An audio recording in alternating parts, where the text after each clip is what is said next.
Peço que você abra sua Bíblia no Salmo 32. Nós vamos estar meditando no texto Salmo de Davi, que fala sobre a bem-aventurança de quem recebe o perdão.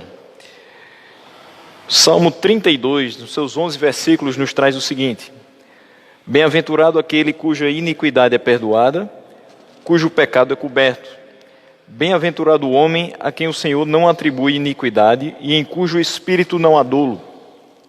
Enquanto calei os meus pecados, envelheceram os meus ossos pelos meus constantes gemidos todo dia. Porque a tua mão pesava dia e noite sobre mim, e o meu vigor se tornou em sequidão de estio. Confessei-te o meu pecado, e a minha iniquidade não mais ocultei. Disse: confessarei ao Senhor as minhas transgressões, e tu perdoaste a iniquidade do meu pecado. Sendo assim, todo homem piedoso te fará súplicas em tempo de poder encontrar-te. Com efeito, quando transbordarem muitas águas, não atingirão.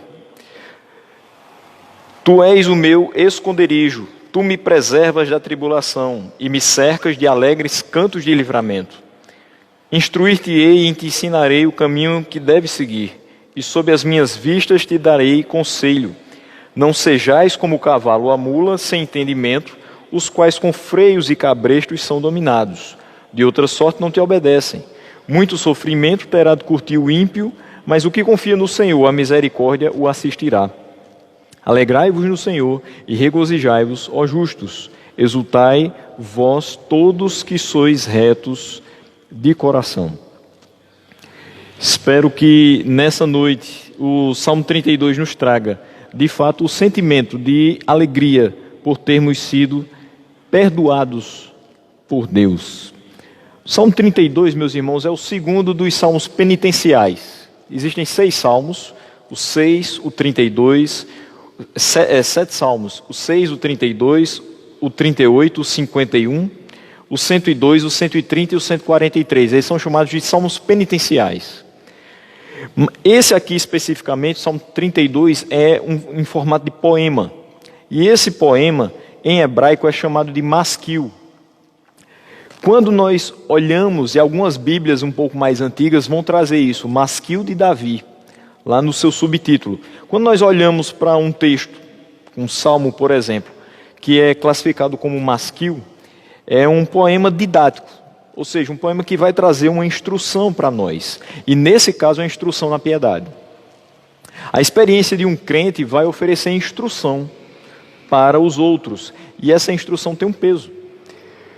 Ela vai revelar os passos do rebanho, assim como também vai consolar e vai dirigir os fracos. Então, aqueles que têm caminhado em fraqueza, olhando para esse texto, olhando para as instruções desse texto, vão conseguir caminhar com mais facilidade, através do exemplo da instrução oferecida pela experiência de outros crentes. E o Salmo 32, Davi vai expressar a bem-aventurança do perdão, depois de um arrependimento sincero e sem reservas. Dentre esses 7 salmos que eu citei como penitenciais, você deve se lembrar muito bem do Salmo 51. E o Salmo 32 tem uma grande semelhança com o Salmo 51, no sentido de que Davi precisou confessar ao Senhor, de uma forma muito sincera, o seu pecado e se arrepender sem reservas. De não voltar a praticar qualquer tipo de delito diante do Senhor, no sentido daquilo que ele tinha praticado. Então ele vai se deleitar com um senso renovado de proteção de Deus e de alegria. Então, para fins didáticos, a gente vai adotar a seguinte divisão. Versículos 1, 2 e 11, Davi vai falar com a assembleia, vai falar com a igreja. Nos versículos 3 a 7, ele fala a Deus, e ele é ouvido por todos. E nos versículos 8 a 10, um dos sacerdotes do Senhor vai se dirigir a Davi. Então, o versículo 1 diz assim: bem-aventurado aquele cuja iniquidade é perdoada e cujo pecado é coberto. É uma afirmação de justificação aos olhos de Deus. Então, nesse caso aqui, nós temos uma justificação sem o mérito das obras. Quando ele diz, bem-aventurado aquele cuja iniquidade é perdoada e cujo pecado é coberto, em momento algum ele está falando de que essa pessoa fez algo para ter essa iniquidade perdoada e esse pecado coberto.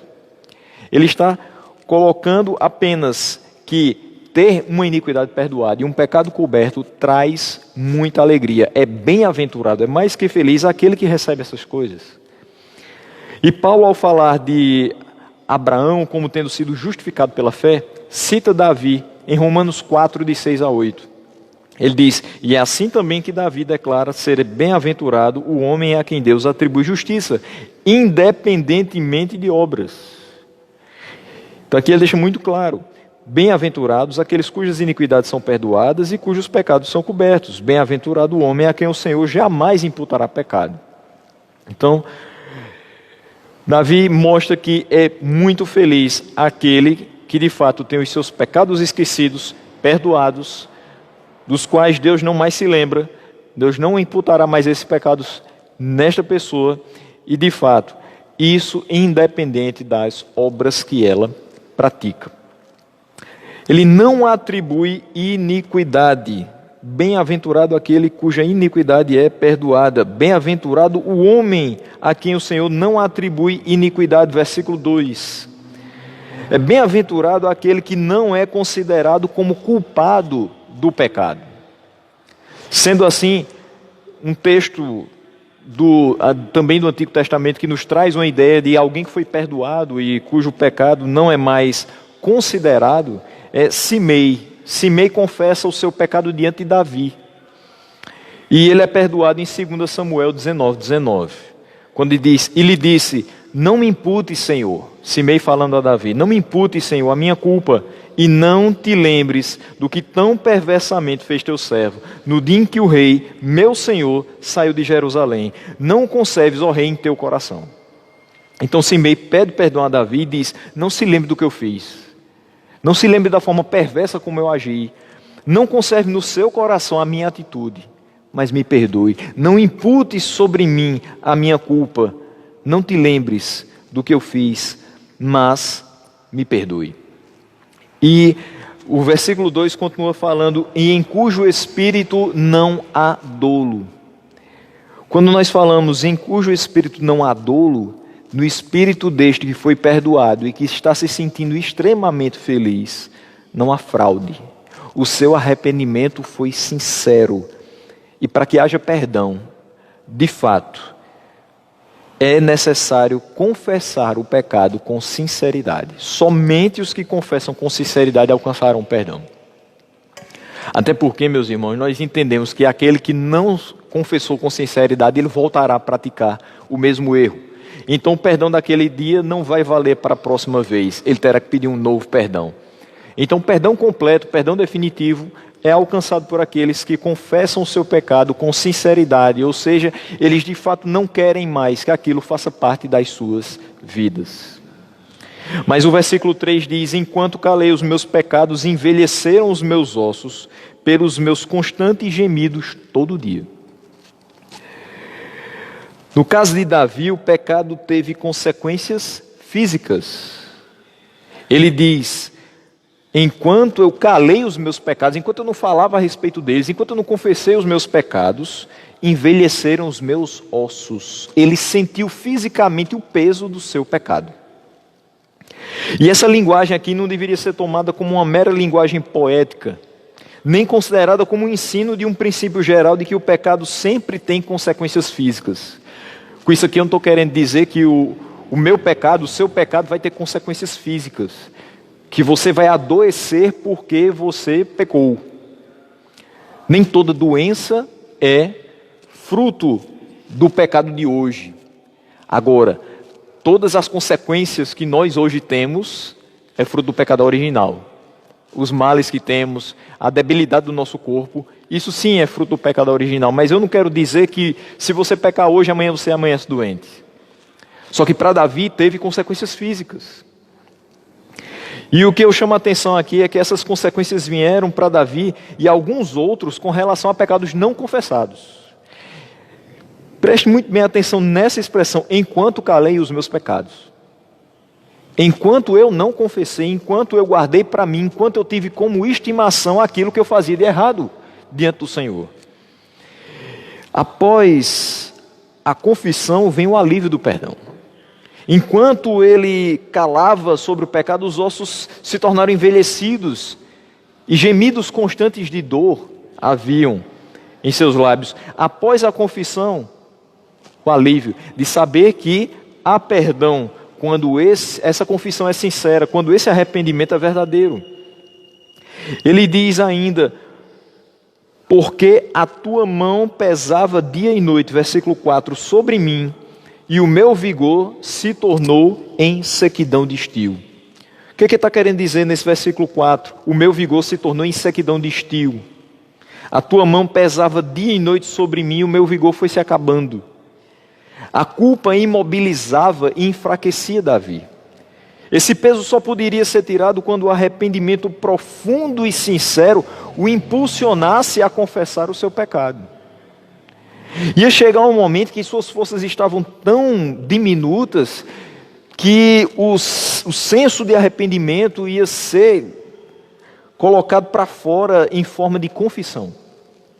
Era necessário que esse momento chegasse.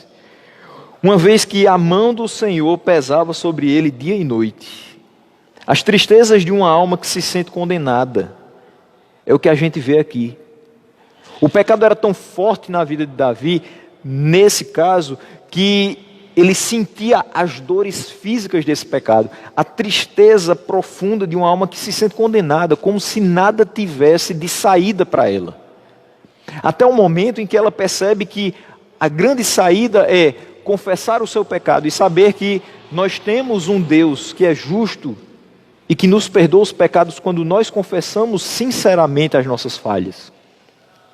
Então, o crente fiel e verdadeiro, que sabe o que fez de errado e que confessa a Deus, ele tem um grande alívio em saber que Deus o ouve e perdoa os seus pecados. Enquanto ele cala os seus pecados, ele tem a triste sensação de uma alma que se sente condenada. Talvez você já tenha passado por isso em algum momento da vida, de ter cometido alguma coisa que você disse a si mesmo: eu acho que eu não sou mais digno do céu. Eu acho que minha salvação se perdeu. Acho que Deus não olha mais para mim com um olhar de misericórdia. Porque o que eu fiz é muito grave. Eu mesmo não me perdoaria se eu estivesse no lugar de Deus. Só que tem uma coisa: Deus não julga como nós julgamos. E principalmente, Ele sonda os nossos corações. Primeira coisa que eu quero dizer em relação a isso: a nossa salvação não será perdida. O penhor da nossa salvação, ou seja, a garantia da nossa salvação, não são nossas obras. Não são nem mesmo as nossas confissões de pecados para obter um perdão. Porque nós fomos perdoados sendo ainda pecadores. Nós fomos salvos sendo ainda pecadores. O penhor, a garantia da nossa salvação é o sangue de Cristo. E não há nada que o possa apagar, e não há nada que subverta a nossa condição de salvos em Cristo Jesus. Mas aqueles pecados que são muito cruéis, não só com a nossa própria alma, mas com os outros, que são também, recebem as consequências desses pecados, nós precisamos confessar.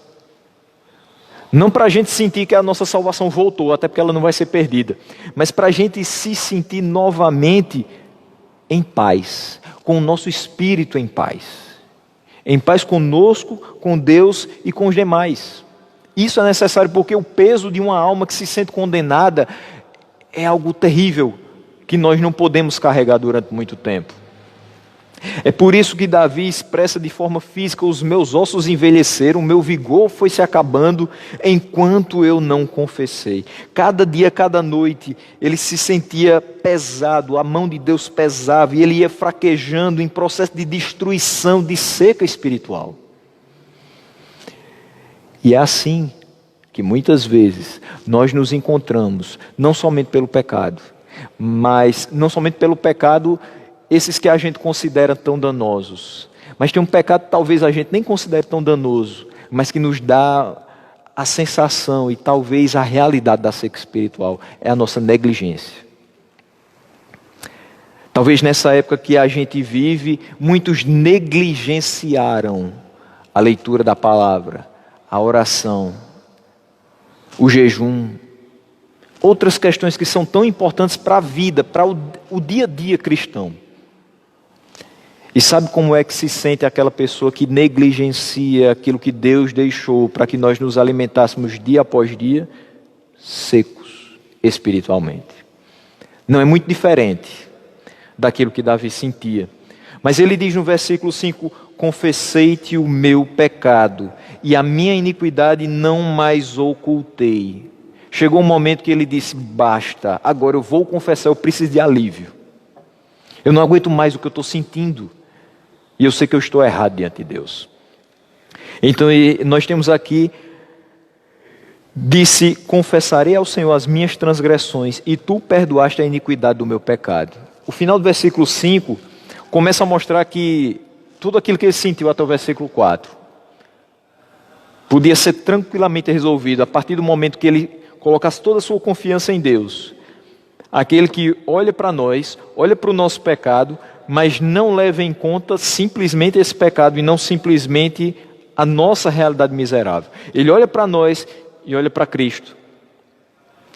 E nós fomos justificados por Cristo.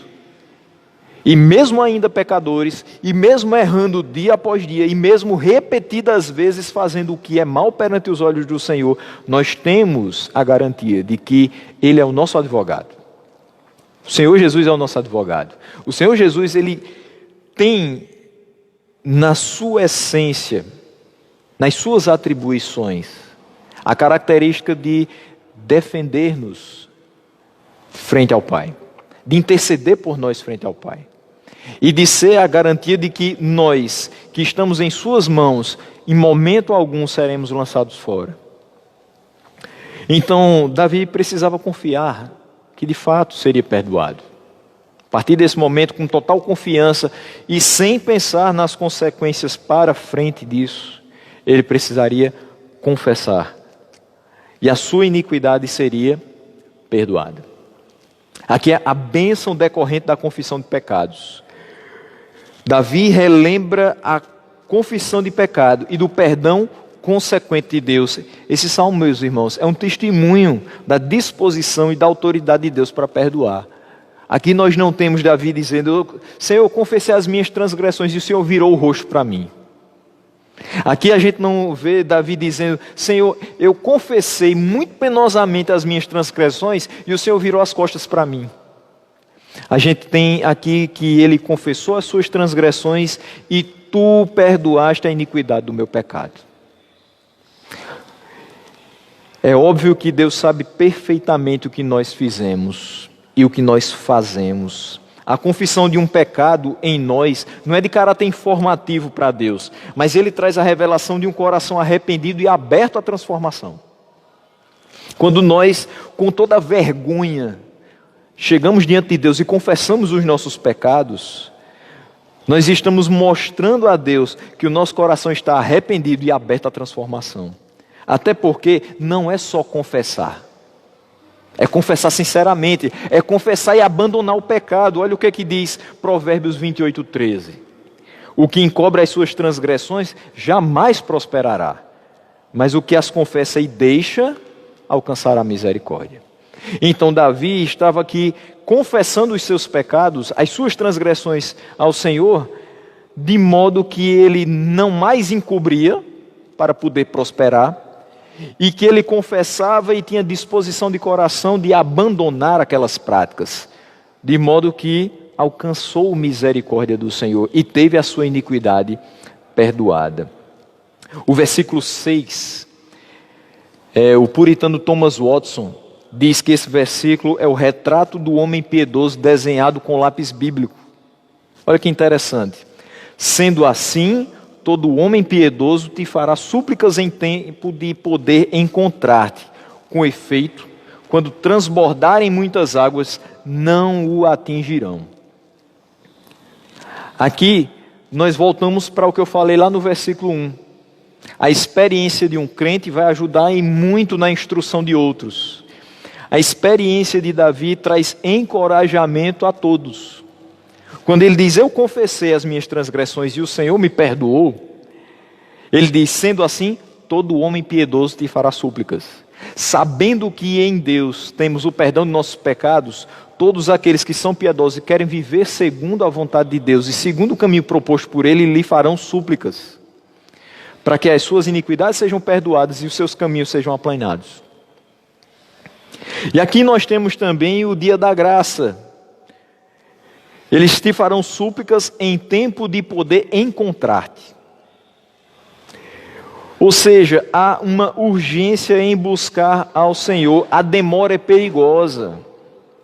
Meus irmãos, quanto mais nós demorarmos em confessar as nossas transgressões ao Senhor, mais a nossa mente e o nosso coração ficarão cauterizados e acostumados com a iniquidade.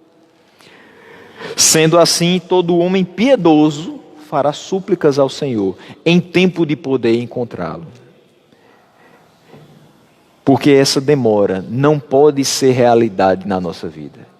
Temos que correr rapidamente aos pés do Senhor, confessando os nossos pecados, sabendo que Ele é fiel e justo para nos perdoar estes pecados. Diz Isaías 55, versículo 6, buscai ao Senhor enquanto se pode achar, invocai-o enquanto está perto. Não deixemos que os dias se passem e aquele pecado vá tomando vulto dentro do nosso coração, mas que ele seja prontamente confessado, abandonado, e a misericórdia do Senhor será sobre nós.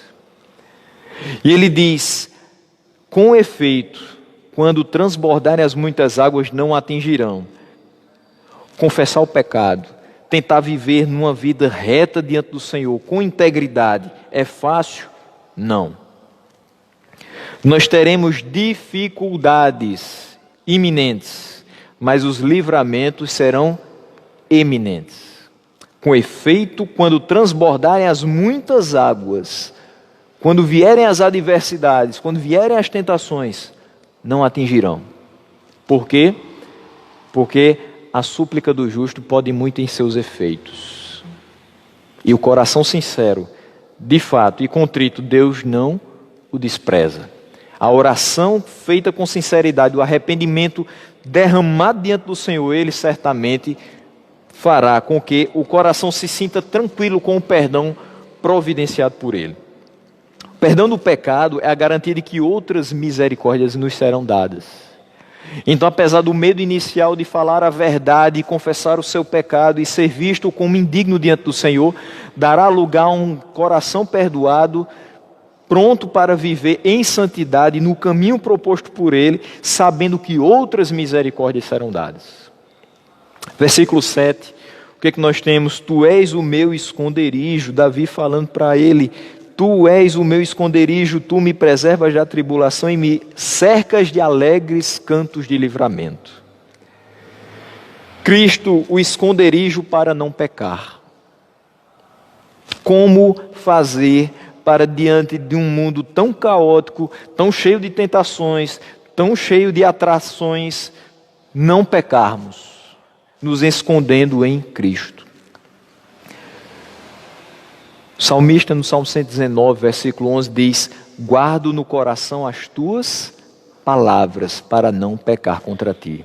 É a única forma de nós não pecarmos inveteradamente, de nós não pecarmos como pessoas que estão acostumadas com o mal, é observando a palavra do Senhor e nos escondendo em Cristo.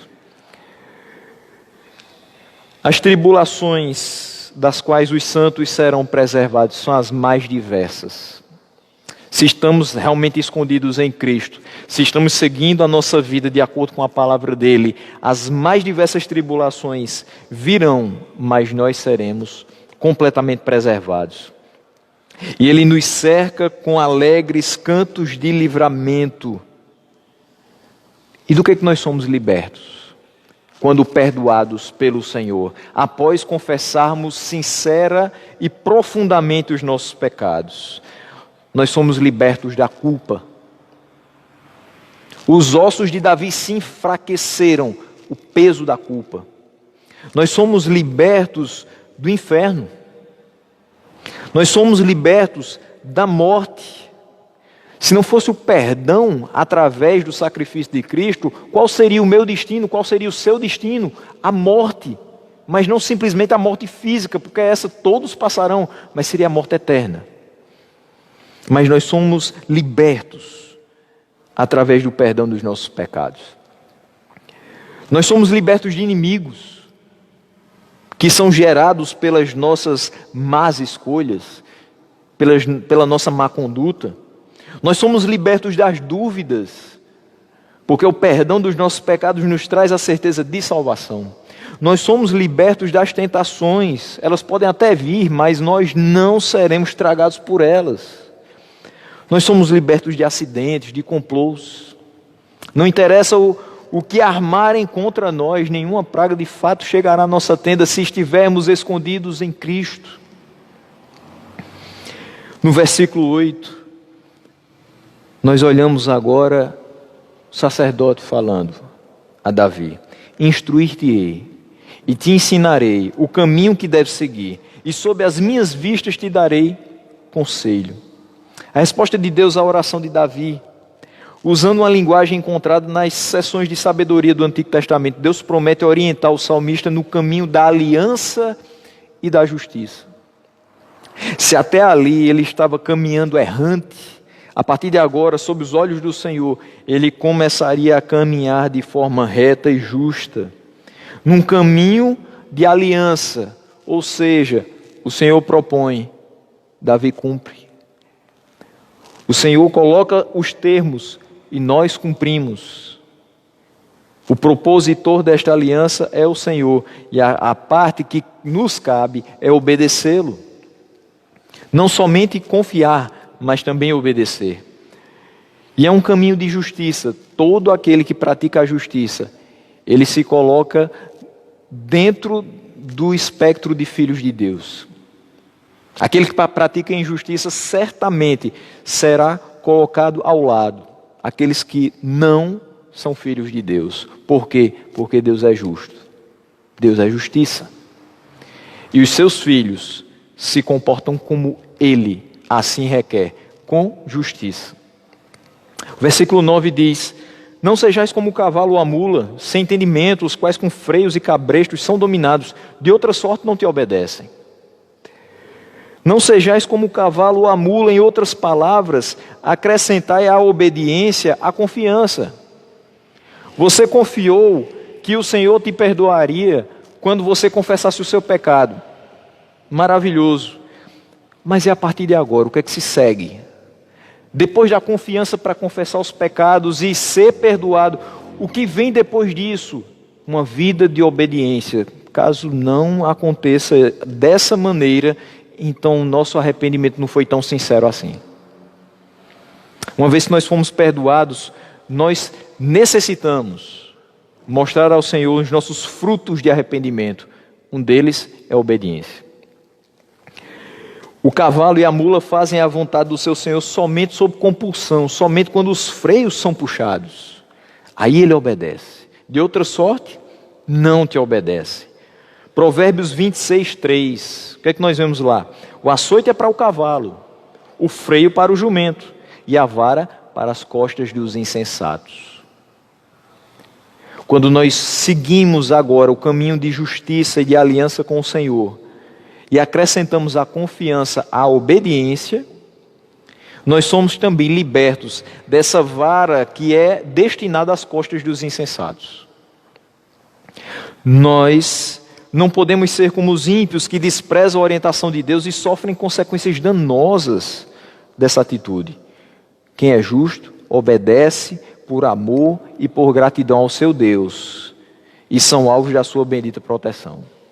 Nós obedecemos ao Senhor, não por força, não por violência, não porque nos sentimos pressionados a confiar e a obedecer ao Senhor, mas simplesmente pela nossa gratidão em termos sido perdoados dos nossos pecados. O versículo 10: muito sofrimento terá de curtir o ímpio, mas o que confia no Senhor, a misericórdia o assistirá. Mais uma vez, uma distinção entre a atitude do ímpio e a atitude do justo. Nesse versículo nós enxergamos as muitas tristezas que resultam do pecado. Ele diz: muito sofrimento terá de curtir o ímpio. Não é um sofrimento qualquer, não é um sofrimento passageiro, é muito sofrimento. Entenda que aqui Davi falou: enquanto eu calei os meus pecados, envelheceram os meus ossos. Pense agora no ímpio. O ímpio que não tem preocupação nenhuma em confessar os seus pecados. O ímpio que não tem nenhuma intenção de ser perdoado por Deus, porque ele não considera a palavra de Deus. Ele vive como se não houvesse amanhã, como se não existisse Deus, como se ele fosse dono do seu próprio nariz. Muito sofrimento vai enfrentar quem assim procede. Muito sofrimento terá de curtir o ímpio. Qual a porção dos maus? Muito sofrimento. Mas nós vemos também no mesmo versículo a misericórdia que cerca a vida do crente, mesmo em suas horas de maior dificuldade. Quando ele diz aqui: o que confia no Senhor, a misericórdia o assistirá. O que é que está destinado então aos fiéis? A misericórdia de Deus os assistirá. Meus irmãos, são exatamente 88 dias em que muito provavelmente alguns de nós não estão podendo ir até os seus postos de trabalho. Mudamos toda a nossa rotina, mudamos todo o nosso pensamento, os nossos planos, muitos deles para 2020 foram totalmente desfeitos. Ainda tivemos certamente muito medo de que essa praga chegasse até a nossa casa. Chegou muito próxima de muitos de nós. Mas nós que estamos aqui falando, e você que está aí ouvindo, a misericórdia do Senhor nos assistiu. Lembre disso. E o versículo 11 nos traz: alegrai-vos no Senhor e regozijai-vos, ó justos, exultai, vós todos que sois retos de coração. A base da alegria do crente é o perdão. Abundantemente cantemos louvores ao Deus da nossa salvação. Ele perdoou os nossos pecados e deles não mais se lembra. Retos de coração é uma descrição instrutiva. Retos de coração. Que o nosso coração não seja horizontal ou rastejante. Não curvos nem inclinados, principalmente ao mal, mas verticais no coração. Retos de coração. Coloquem o seu coração diante de Deus. Inclinem o seu coração para Deus. Dirijam todos os seus pensamentos e todas as obras do seu coração para Deus.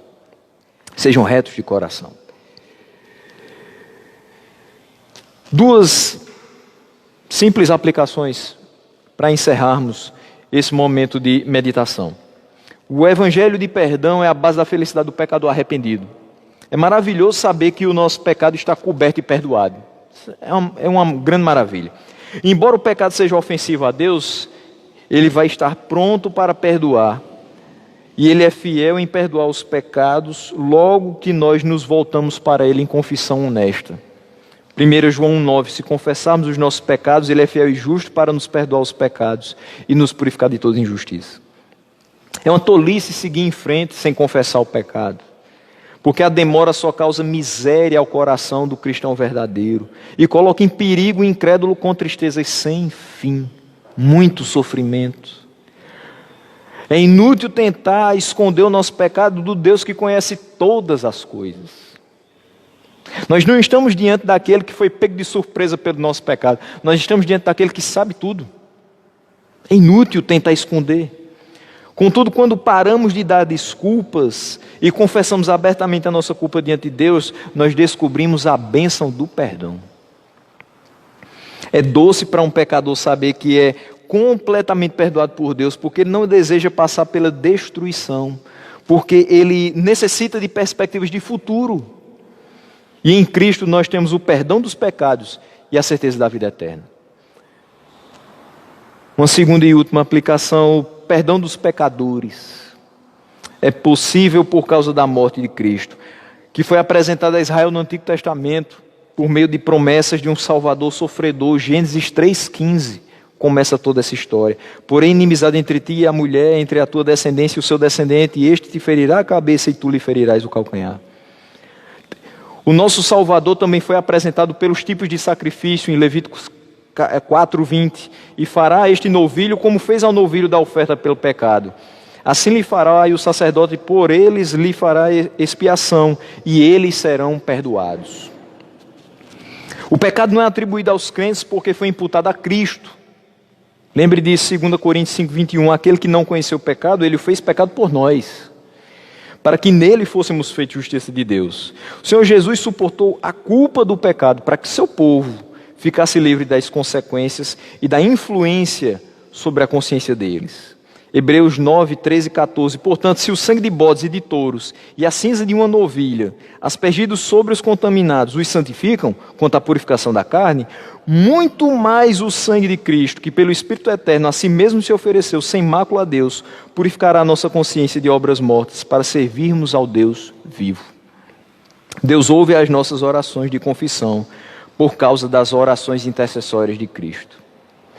Vamos incluir orações de confissão em nossos hábitos diários. Nós sabemos que seremos ouvidos e se agirmos com sinceridade, nós seremos perdoados perfeitamente pelo nosso Pai Celestial. Meus irmãos, que Deus nos abençoe, que nós guardemos essa palavra no nosso coração e que nos sintamos confiantes e certos de que, apesar de pecadores, temos um Deus que nos perdoa os pecados. Basta que confessemos com sinceridade e que após isso mantenhamos uma vida de integridade e de obediência ao Senhor.